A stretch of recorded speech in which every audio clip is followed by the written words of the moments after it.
আগের ম্যাচে সাউথ আফ্রিকার সাথে ১১৬ রান চেস করতে না পারা নেপাল টিম এবার চাইল তানজিম সাকিব মোস্তাফিজদের চেস করতে।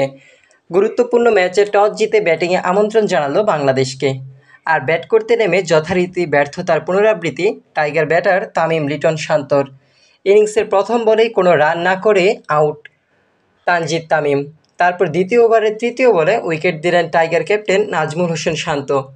এরির বলে আউট হওয়ার আগে তার রান ৫ বলে ৪। পঞ্চম ওভারের তৃতীয় বলে দলকে আরও বিপদে ফেলে আউট লিটন দাস। খোলস থেকে বেরিয়ে আসার চেষ্টা করা লিটন এদিন করলেন ১২ বলে ১০ রান। পাওয়ার প্লে শেষ হওয়ার আগে বাংলাদেশি কফিনে আরেকটা পেরেক মারেন নেপালের ক্যাপ্টেন রোহিত প্যাডেল। তাওহিদ হৃদয়কে আউট করার আগে তার ব্যাট থেকে আসে ৭ বলে ৯। পাওয়ার প্লের ৬ ওভার শেষে বাংলাদেশের স্কোর ৪ উইকেটে ৩১ রান। পাওয়ার প্লের পর ব্যাটিং বিপর্যয়ে আস্তে আস্তে কাটিয়ে ওঠার চেষ্টা করেন সাকিব ও রিয়াদ, কিন্তু নবম ওভারের শেষ বলে রান আউটের শিকার। এরকম ম্যাচে বাংলাদেশকে বহুবার টেনে তোলা মাহমুদুল্লাহ রিয়াদ করতে পারেন ১৩ বলে ১৩। এরপর জাকেরের সঙ্গে সাকিবের জুটিও বেশি দূর আগায়নি। তাদের ১৬ বলে ৯ রানে পার্টনারশিপ ভাঙে সাকিব ২২ বলে ১৭ করে আউট হলে।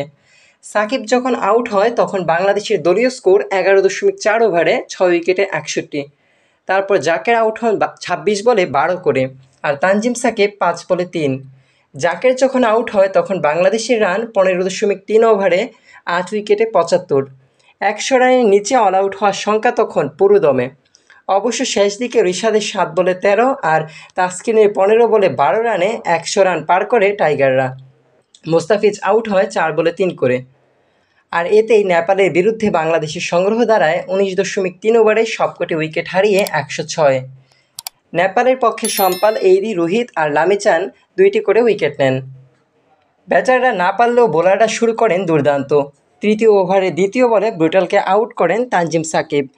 ১ বল পরে উইকেট তুলে নেন অনিল শাহের। ব্রুটাল করেন ৮ বলে ৪ আর অনিল কোনো রান করতে পারেননি। নেপাল ক্যাপ্টেন রোহিত প্যাডেলও হয় তানজিম সাকিবের শিকার। তিনি করেন ৬ বলে মাত্র ১ রান। তানজিম সাকিবের সঙ্গে উইকেট শিকারে যুক্ত হন মুস্তাফিজুর রহমানও। পাওয়ার প্লে শেষ ওভারে ফিরিয়ে দেন দুর্দান্ত ফর্মে থাকা আসিফ শেখকে। আসিফ করেন ১৪ বলে ১৭ রান। নেপালের দলীয় রান তখন ৫ ওভার ৪ বলে ২৪। আর নেপালও পাওয়ার প্লে ৬ ওভার শেষ করে এই রানেই। পাওয়ার প্লের পরও নেপালকে আর দাঁড়াতে দেয়নি বাংলাদেশ। সপ্তম ওভারে বোলিংয়ে এসে তানজিম সাকিব এবার তুললেন সন্দীপের উইকেট। নেপাল ৭ ওভারে ৫ উইকেটে ২৬। অবশ্য এরপরেই ঘুরে দাঁড়ায় নেপাল। তখন তানজিম সাকিবের বোলিং কোটা শেষ। ষষ্ঠ উইকেটে দীপেন্দ্র সিং এইরি আর কুশাল মাল্লা মিলে করেন ৫২ রান। হারের সংখ্যা বাড়ে বাংলাদেশের। তারপর ব্রেক থ্রু এনে দেন টাইগার বোলার মুস্তাফিজুর রহমান। ইনিংসের ১৭তম ওভারে আউট করেন কুশাল মাল্লাকে। মাল্লা করেন ৪০ বলে ২৭। পরের ওভারে গুলশানের রানের খাতা খোলার আগেই আউট করেন তাসকিন। ১৯তম ওভারের শেষ বলে মুস্তাফিজের বলে আউট হন দীপেন্দ্র সিং এইরি, করেন ৩১ বলে ২৫ রান। ইনিংসের শেষ ওভারের প্রথম ২ বলে সম্পাল আর অভিনাশ কোনো রান না করেই সাকিবের বলে আউট হন। আর এতেই ৮৫ রানে থামে নেপালের ইনিংস। বাংলাদেশের জয় ২১ রানে।